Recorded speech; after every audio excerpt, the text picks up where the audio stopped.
Welcome to the Gen Z Marketer podcast, where we have marketing conversations and everything in between.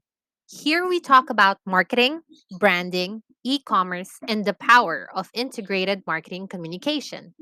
I'm your host, Jimmy O'Malley, a strategist passionate and specializing in branding and marketing for e commerce. In this Market Thoughts episode, I am finally sharing with you what my thoughts are on rare beauty and why it is a successful brand in a cluttered market. So, I've been wanting to do this episode ever since I started the podcast, but I had to wait because I wanted to try out the products first and get that full branding experience before I gave my thoughts. And now here we are. But before we get to it, this episode is made possible by ZBrand, a platform that makes branding accessible to entrepreneurs. They make it easier for businesses to build their brands. Check out episode 22 on how you can build your brand on the platform and click on the link on the description to get started on your brand. Now let's talk about Rare Beauty and the brand itself. So Rare Beauty is founded by Selena Gomez. And we know Selena Gomez from her Barney days, her Disney days, and maybe you know her as a singer because she's had successful songs and albums through the years. So she founded Rare Beauty and she launched it in September 2020 through a website and Sephora in the US and Canada. And she eventually released the brand worldwide, including the Philippines, around June and July 2021. So here's what Selena has to say about Rare Beauty. So, being rare is about being comfortable with yourself. So, I've stopped trying to be perfect. I just want to be me. I think Rare Beauty can be more than a beauty brand. It can make an impact. I want us all to stop comparing ourselves to each other and just start embracing our own uniqueness. The brand is about breaking down unrealistic standards of perfection. So, this is makeup made to feel good in without hiding what makes you unique because rare beauty is not about being someone else, but being who you are. So, let's talk about the brand's mission and vision. Selena's vision for the brand is to promote self acceptance and create a space in the industry that supports mental well being across age, gender identities, sexual orientations, race, culture, physical and mental abilities, and perspectives. So they are on a mission to help everyone celebrate their individuality by redefining what beautiful means. They want to promote self acceptance and give people the tools they need to feel less alone in the world. So they believe in the beauty of imperfections. They nurture a caring, respectful community. They create meaningful connections and relationships. They champion authenticity and positivity. They lead with transparency to build trust. And they believe there is power in being vulnerable. Next, let's talk about the Rare Impact Fund. The brand advocates for mental health awareness and supports relevant organizations through the Rare Impact Fund.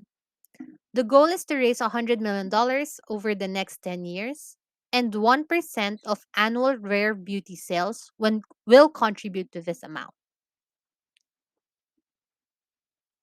This is what Selena Gomez said about the Rare Impact Fund. Mental health is personal for me. Figuring out how to manage my own mental health hasn't always been easy, but it's something I am constantly working on, and I hope I can help others work on too. Sometimes my highs are really high, and my lows can take me out for weeks at a time. When I found out I suffer from mental health issues, in many ways it was a relief because I could better understand what's going on. I realized that there was a way to get help, and for me, that also meant finding the right treatments. Taking care of my mental health, just like my physical health, takes work, but when I do, I am happier, I am healthier, and more in control of my emotions and thoughts. I wish more people talked about mental health when I was younger so I could have learned and understood what was going on with my own health earlier on. That's why I launched Rare Impact and the Rare Impact Fund. I hope by sharing my own story and using my brand and platform to talk about and connect more people to resources that support their mental health, I can encourage others to get the help they need and bring more mental health services to educational settings. Now let's talk about Rare Beauty's products. So in its initial launch, the brand released several products that are enough to create a classic makeup look, such as its Always an Optimist primer, liquid weightless foundation and concealer, blot and glow touch-up kit that has face powder and blotting paper, brow harmony pencil and gel, perfect strokes matte liquid liner, soft pinch liquid blush, positive light liquid luminizer, with gratitude dewy lip balm, lip souffle matte lip cream, and foundation and concealer brushes. So they eventually released the Stay Vulnerable collection with a liquid eyeshadow, glossy lip balm, and melting blush. They also released eyeshadow palettes and a primer. Now, what are my thoughts on Rare Beauty and why do I think it's a successful brand in a cluttered market? So first, let's talk about personality brands and how Rare Beauty reflects on Selena Gomez. So when you say personality brands, I have two categories on what they are. So you have personality brands started by celebrities or influencers. So celebrity brands basically like Rare Beauty by Selena Gomez, Kylie Cosmetics by Kylie Jenner, Fenty Beauty by Rihanna. So those are the like celebrity brands that I can think of when it comes to personality brands and in the beauty industry. Next is professional by professionals, basically like professional personality brands. So these are brands started by professionals like dermatologists. And when I say dermatologists, you have like dermatologist brands like Dr. Barbara Sturm, Bello here in the Philippines. So those are like the professional brands that are started by personalities also.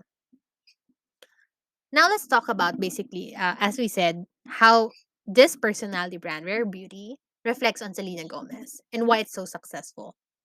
So when it comes to personality brands, most people at this point would think that when a celebrity starts like a beauty brand, it's another cash grab. Because in the past few years, ever since like Kylie Cosmetics or Fenty came into the picture, all of a sudden, a lot of celebrities started their own beauty brands. And at first people were excited. Eventually they realized like, wait, they're just doing this to get clout or, cash grab as we said. So when Rare Beauty was initially announced, there were some people who thought the same way that Selena Gomez was starting a beauty brand and it was another cash grab brand. But when Rare Beauty launched and as the brand went along, you kind of realize that it's not just another cash grab because it's a really authentic, genuine brand that is consistent with the image of Selena Gomez. So, what is Selena Gomez's image? So, we know her ever since she was young. And ever since she was young, she has already spoken about mental health. She has already spoken and advocated about loving yourself and embracing who you are. I remember one of her songs, Who Says, and I think she launched it when she was in her teens. I was in high school when she launched that. And I just remember loving that song so much because it was just really about embracing who you are and loving yourself. And ever since, through the years, she has released other songs related to that or similar to that thought. And she has consistently spoken about mental health and loving yourself. So it's really, really consistent through the years. And the brand's advocacy is really consistent with that.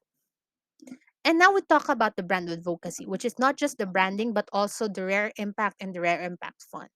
So the advocacy is timely, relatable, and it's also personal and authentic because it's really related to Selena Gomez and what she has always advocated for. So basically, the brand and the advocacy are both genuine and connected, and it's just seamless and it all makes sense. And people see the sincerity in it because it's related to Selena Gomez as a person. So the brand has purpose, as you can see in its branding and corporate social responsibility or CSR. The brand is about, embracing yourself and just staying true to yourself, and by having makeup that just is natural and just enhances who you are. And that's related to advocacy of mental health, of taking care of yourself and loving yourself. All of it, the purpose, the positioning, the advocacy, they are all just genuine and connected and make sense. Now let's talk about Rare Beauty when it launched and Selena's Rare album. So this one I think is a stroke of genius as well. I think it's more of like a marketing strategy. But I really like how before Rare Beauty launched, Selena released her Rare album. So the Rare album, of course, had some of her songs like Lose You to Love Me and Look at Her Now, which were the singles that went out before the album was released. And then eventually, of course, the album has a song called Rare. Also, not just like the name of the album, there's also a song called Rare. And basically, the song is really also about loving yourself, embracing yourself, and being so rare, being proud in your individuality. So that timing of the album release was really just makes sense because eventually, like a couple months after that, Rare Beauty was released. And another thing, other than the name Rare, relating to the song Rare and Rare Beauty, of course, we mentioned earlier in the products that Selena eventually released a collection called Stay Vulnerable. And basically, when the brand was talking about it in social media or in its website, it's about, being vulnerable, being accepting of your vulnerability and just embracing it and loving who you are. And the thing about that is, there's also a song in the Rare album called Vulnerable, which is also related to that message on the collection released by the beauty brand. So those like little tidbits of, connections and callbacks or it all just made sense in a branding and marketing perspective. It all just connected seamlessly and it all made sense. Next, let's talk about how this beauty brand differentiated itself in a cluttered market. So, as we said, the beauty industry is already cluttered, especially with personality or celebrity beauty brands. It's all cluttered. A lot of celebrities already have their own beauty brands. But Selena Gomez, despite all that brand, all that chatter, all that clutteredness, she was able to create a brand and differentiate it by advocating for, just being natural, being authentic, being who you are. It may sound a little bit redundant at this point, but she still did it in a way that's so different because not all brands advocate for the same things that she is advocating for. Not all brands have like a rare impact or rare impact fund. She did something that we've never seen before. Next is, what the beautiful thing about Rare Beauty is that they have an understanding of their target audience. And of course, when it comes to celebrity brands, it's already pretty much a given that the first supporters of the brand would be the celebrities' fans as well. And when it comes to Selena Gomez's fans, because she advocates for loving yourself and and mental health, so the audience itself, like for me personally, I'm also a fan. We value inclusivity and authenticity, not just because of what Selena advocates for, but even for the generations that we are, which is for me, I'm from Gen Z. And of course, you have young millennials as well who already value inclusivity and authenticity. Because the brand understood their audience, they're able to create a brand, they're able to market it or brand it in the way that would be relevant to the audience. And even the products, similar to Fenty Beauty, the concealer and foundation had 48 shades. So it's really inclusive and authentic, and it's related to the vision and mission that we mentioned earlier. So, all of these things, the branding, the strategy, all of it now is very consistent in social media, in the brand's website. There's just consistency and It's all just seamless in branding, marketing, and communication. It all made sense, which is why this brand is really doing well in this cluttered market. And last is, of course, I mentioned earlier that I wanted to give my thoughts on this brand after I tested out the products. So, looking at the branding, my initial thoughts on the branding, that's what I saw when the brand was going on. And now that it launched in the Philippines, I was finally able to buy the products and test it out.